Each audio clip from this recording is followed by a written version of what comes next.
Bismillahirrahmanirrahim. Alhamdulillahilladzi qabala man syaa bi'adlihi wa jalalihi wa wajaha man syaa bi fadlihi wa jamalihi. Ashhadu an la ilaha illallah wahdahu la syarika lahu bi dzatihi wa sifatihi wa af'alihi. Wa ashhadu anna sayyidana Muhammadan abduhu wa rasuluhul mu'azzamu bi khalqihi wa akhlaqihi. Sallallahu wa sallama ala sayyidina Muhammadinil mukhtari min ibadihi wa ala alihi wa ashabihi wa dzurriyyatihi wa atba'ihi. Salatu wa salaman daimaini mutalazimaini ila yaumi liqa'ih, amma ba'du.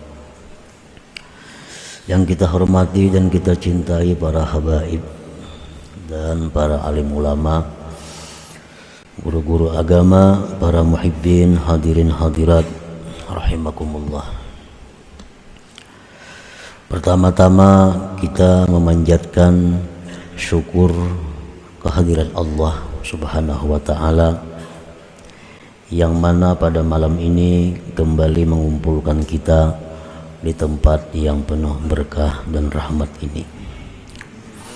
Salawat dan salam kita haturkan kepada junjungan kita Nabi besar Muhammad sallallahu alaihi wasallam dan kepada seluruh keluarga, para sahabat, zuriat dan pengikut beliau sampai hari akhir. Para muhibbin rahimakumullah. Al-hikmatul khamsun minal hikamil ataiyah. Qala al-Imam Ahmad ibnu Athaillah As-Sakandari rahimahullah wa nafa'ana bi ulumi. Hikmah yang ke-50 dari Al-Hikamil Athaiyah, berkata Imam Ahmad ibnu Athaillah As-Sakandari rahimahullah, la sagirata idza qabalaka adluhu wa la kabirata idza wajahaka fadluhu, yang artinya tidak ada dosa kecil apabila menghadapi akan engkau oleh keadilan Allah, dan tidak ada dosa besar apabila menghadapi akan engkau oleh anugerah Allah.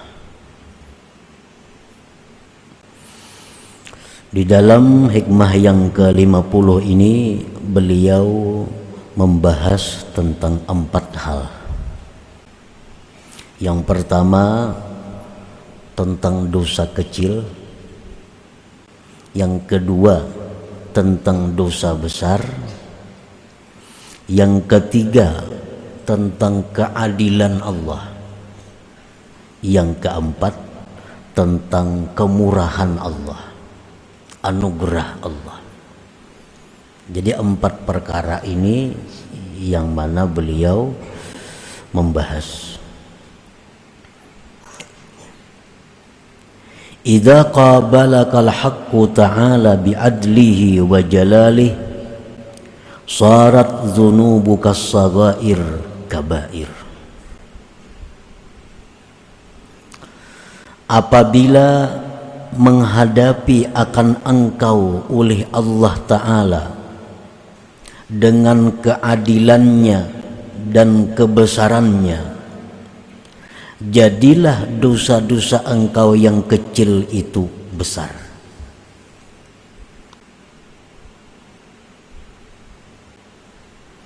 Di akhirat, di waktu kita dihisab oleh Allah, apabila Allah menghadapi kita dengan keadilannya, dengan kebesarannya, maka dosa kecil yang ada pada kita menjadi besar.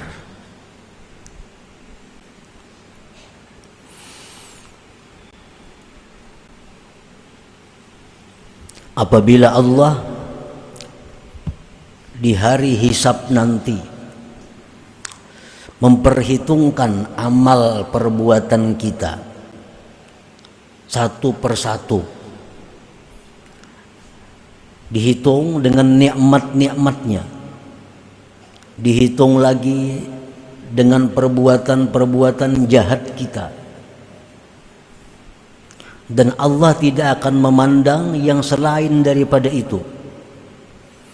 Tidak ada mengingat kadada, maka dosa-dosa yang kecil pun menjadi besar.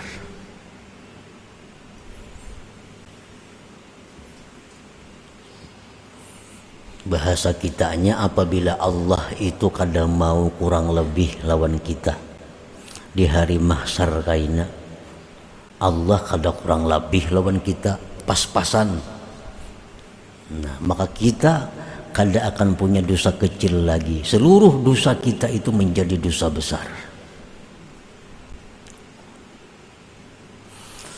Wa idza wajahakal haqqu ta'ala bi fadlihi wa jamalihi sarat dzunubukal kabair sagair bal lam tabqa laka sayyi'ah. Dan apabila menghadapi akan dikau oleh Allah dengan anugerahnya, dengan keindahannya, maka jadilah dosa-dosa besar engkau kecil, bahkan tidak ada lagi dosa bagi engkau. Kalau di hari hisab itu nanti Allah menghadapi kita dengan tajalli kemurahannya, dengan tajalli keilukannya, maka kita tidak ada punya dosa lagi. Seluruh dosa kita hilang, baik dosa besar apalagi dosa kecil, tenggelam di dalam kemurahan rahmat Allah subhanahu wa ta'ala. Nah, tergantung apa kita nantinya di hadapan Allah. Apabila Allah menghadapi kita di akhirat nanti dengan adilnya, dengan kebesarannya, kita akan celaka. Kita akan celaka. Apabila Allah nantinya menghadap kita dengan anugerahnya, dengan kemurahannya, bagaimanapun kita akan selamat, kita akan dimasukkan ke dalam surganya Allah subhanahu wa ta'ala. Nah, para muhibbin rahimakumullah, banyak di dalam hadis-hadis yang menyebutkan tentang mengingat. Orang ini padahal orang kada baik, orang ini membawa dosa banyak, amal salihnya kalah, tetapi Allah mengingat ini anak orang saleh. Nah, Allah mengingat ini anak orang saleh, ini orang dicintai oleh orang saleh, ini orang namanya nama orang saleh, walaupun dia banyak dosa diselamatkan karena mengingat itu. Nah, ini adalah apabila Allah menghadapi kita dengan jamalnya, dengan keelokannya. Tetapi kalau Allah menghisap kita dengan menampakkan keadilannya, kada tahu siapa anak siapa, murid siapa, pokoknya apa yang ada pada dirinya itu yang dihitung. Nah, wa innu kisatil hisab halaka, ujar Nabi kita. Bila mana Allah itu meneliti tentang hisab seseorang, maka orang itu pasti akan binasa. Nah, para muhibbin rahimakumullah, dosa-dosa besar tenggelam di dalam kemurahan lautan maaf Allah. Sebesar apapun dosa kita, habis, kada punya arti apabila masuk dalam lautan kemaafan Allah. Nah, ini kalau Allah menghadapi kita dengan sifat keilukan.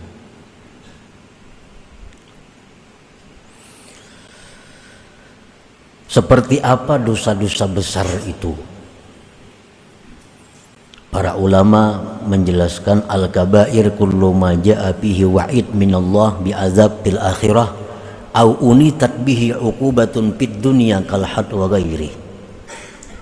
Dosa besar itu tiap-tiap sesuatu yang datang padanya ancaman dari Allah dengan azab di akhirat, atau dikaitkan dengannya hukuman di dunia seperti had dan seumpamanya. dan selainnya. Contoh dosa besar kayak apa? Kal qatal bighairil haq, seperti membunuh. Nah, membunuh ini dosa besar. Karena ancaman ada dalam Al-Qur'an, "Wa man qatala mu'minan muta'ammidan fajazaohu jahannam khalidan fiha." Barang siapa yang membunuh seseorang beriman sengaja, maka balasannya neraka jahanam, kekal dia selama-lamanya. Nah, berarti membunuh itu dosa besar. Apalagi dosa besar zina.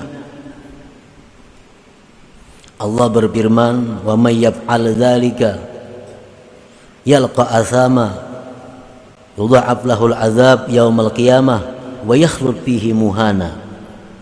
Siapa yang melakukan perzinahan, dia akan menemui dosa, dilipat gandakan baginya azab pada hari kiamat, dan kekal dia pada azab itu terhina. Nah, setiap ada ancaman siksa di akhirat, itu berarti dosa besar. Membunuh tadi, zina, contohnya. Seperti apa lagi? Riba. Riba dosa besar. Al-Quran ada menjelaskan tentang riba. Hadis Rasulullah menjelaskan tentang riba. Beliau bersabda, "Ad-dirhamul ladzi yusibuhu ar-rajul minar riba asyaddu min 36 zaniyatan fil Islam." Rawahul Bukhari. Satu dirham. Dirham itu kalau diukur, ditimbang dengan gram, 3 gram lebih sedikit. Pirak. Satu dirham yang seseorang mendapatkannya dari jalan riba lebih bersangatan daripada 36 kali berzina di dalam Islam. Berzina aja macam apa tadi azabnya sudah. Satu dirham, misalnya piraknya itu 20.000, harganya 1 gram, 3 gram 60.000. 60.000 duit yang kita dapat daripada riba itu lebih berat daripada 36 kali berzina di dalam Islam. Berarti riba ini dosa besar. Syurbul khamar, minum arak. Nah, dosa besar. Nah, dosa besar yang dibawa mati oleh seseorang, apabila Allah menghadap dia, apabila Allah menjumpai dia dengan menampakkan keelokannya, menampakkan kemurahannya, kemaafannya, sebesar apapun dosa kita akan hilang. Kita akan selamat. Nah, tetapi sebaliknya, sekecil apapun dosa yang kita bawa, apabila Allah menghadapi kita dengan keadilannya, kita akan binasa. Dan Allah kadang akan memandang, kadang akan mengingat apa-apa. Contohnya, di zaman Rasulullah SAW ada seorang khadam beliau, pembantu beliau. Pembantu beliau ini bernama Kirkirah. Ikut perang bersama-sama Rasulullah SAW, 4 perang. Dalam peperangan itu Kirkirah ini gugur sebagai syahid. Orang-orang ribut, untung Kirkirah syuhada, matinya sebagai syahid. Tambah pembantu Rasulullah lagi, khadamnya Rasulullah menjawab, "Huwa pinnar." Itu mati ke neraka aja nanti. Pembantu Rasulullah matinya dibunuh orang kafir. Nabi kita menyebutkan huwa finnar, dia masuk neraka. Diperiksa apa salahnya? Ternyata dia menyembunyikan satu selimut yang dia dapat dalam peperangan sebelum diserahkan kepada pemimpin perang.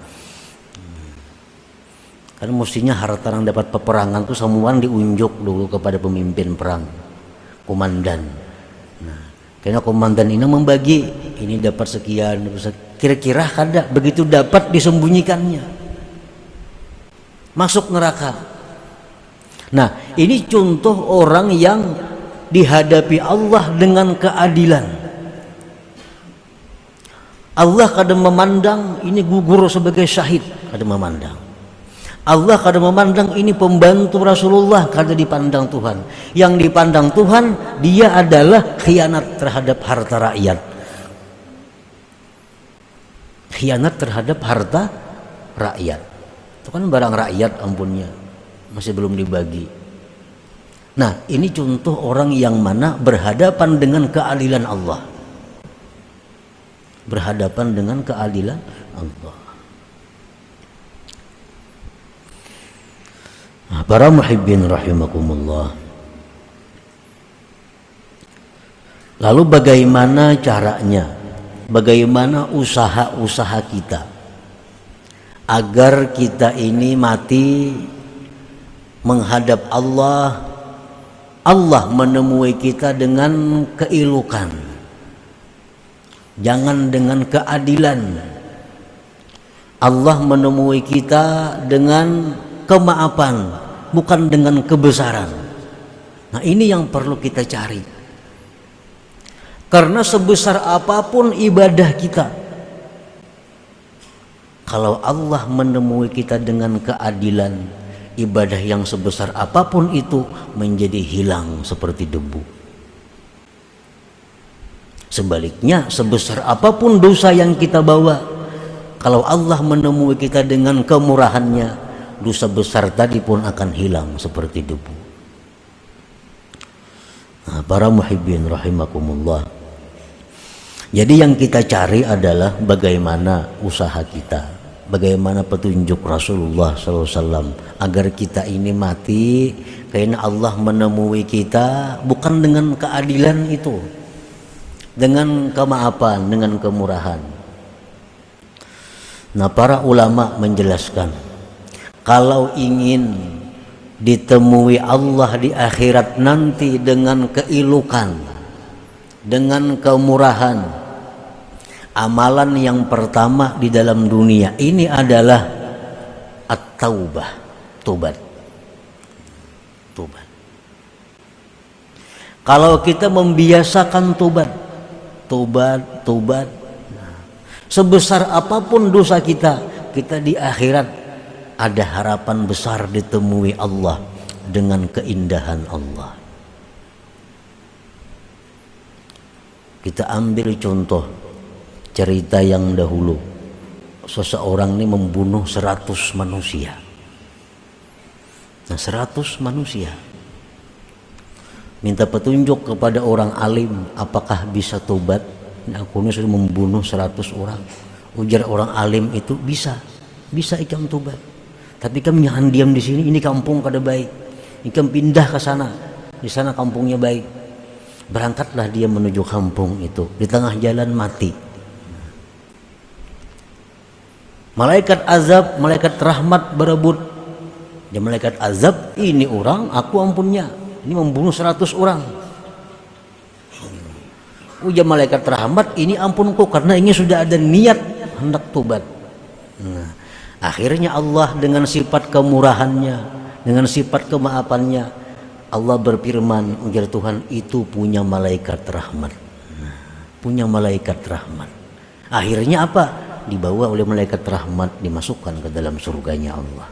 Padahal membunuh 100 orang.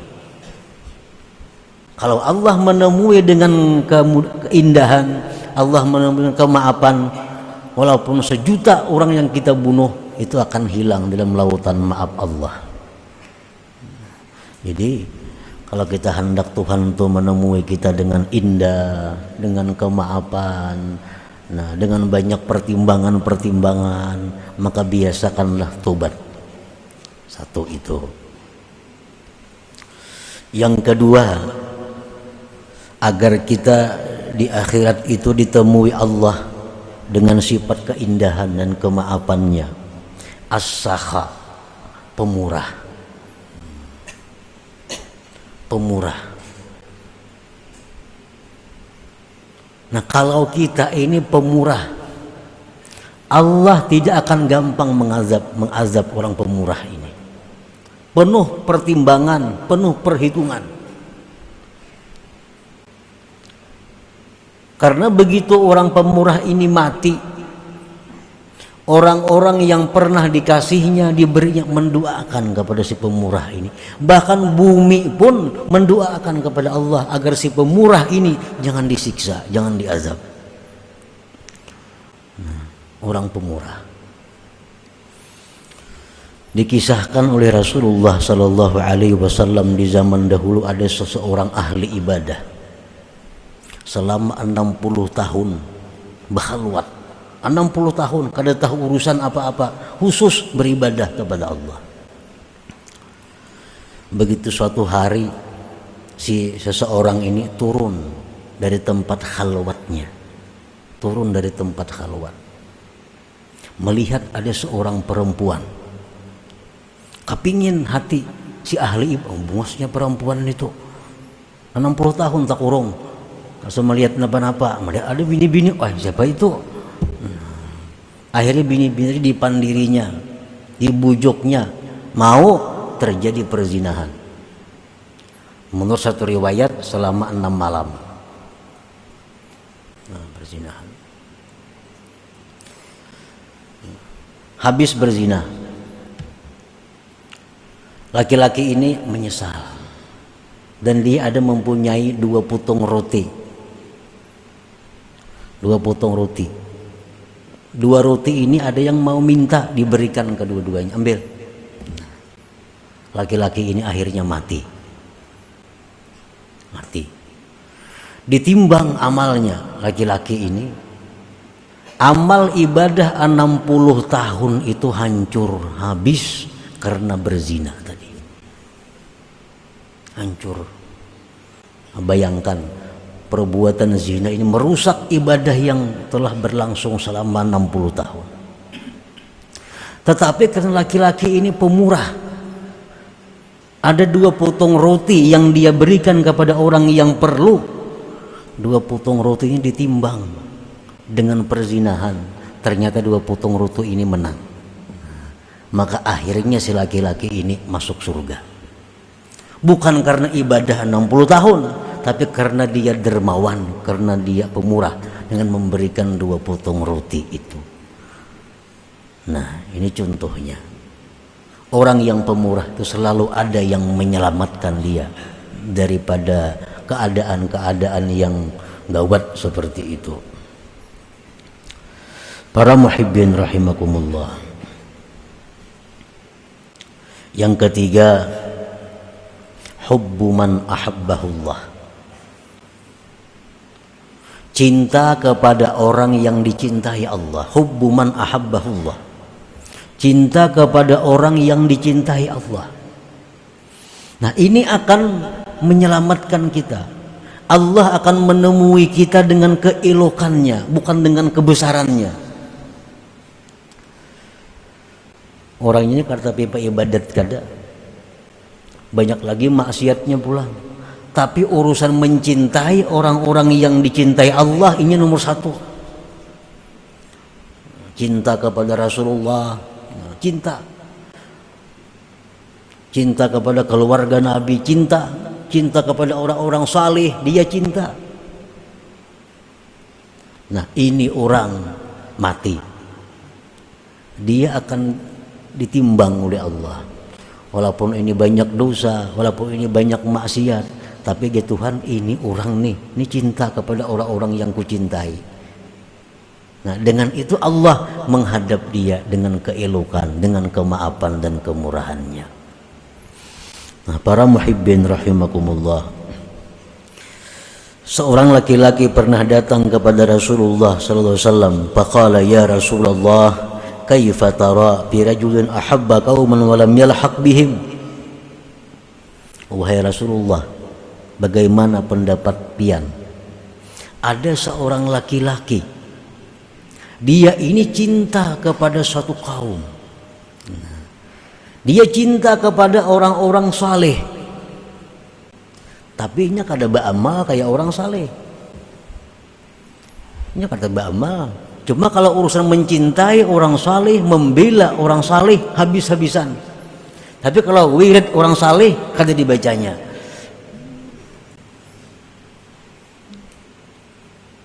Amalan orang salehnya kada membaca. tapi dia cinta kepada orang saleh. Namanya nama orang saleh, nama anaknya nama anak orang saleh, ngaran bininya ganti orang saleh daripada cintanya dia kepada orang saleh.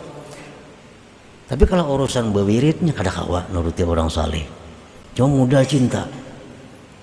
Rasulullah SAW menjawab, almar'u ma'aman ahabba. Ujar Nabi, seseorang itu nanti di akhirat beserta orang yang dia cintai. Yang dicintai ini ke surga, di belakang membundel juga ke surganya. Almar'u ma'aman ahabba. Seseorang itu beserta orang yang dia cintai, walaupun di dunia amalnya tidak seperti amal orang yang dia cintai itu.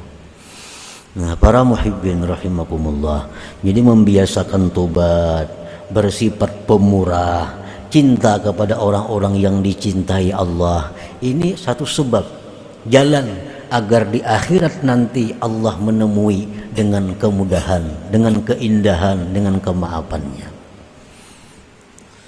Nah, selanjutnya yang ke-51, la amala arjudul qulub min amalin ila akhir.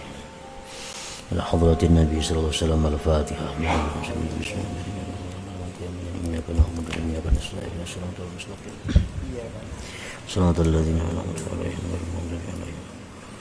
Ya Allah biha, ya Allah biha, Allah بحسن الخاتمة يا الله بها يا الله بها الله بحسن الخاتمة يا الله بها يا الله بها الله بحسن الخاتمة فيا أيها الرجل منه شفاعة صلوا عليه وسلموا تسليما اللهم صل وسلم وبارك عليه.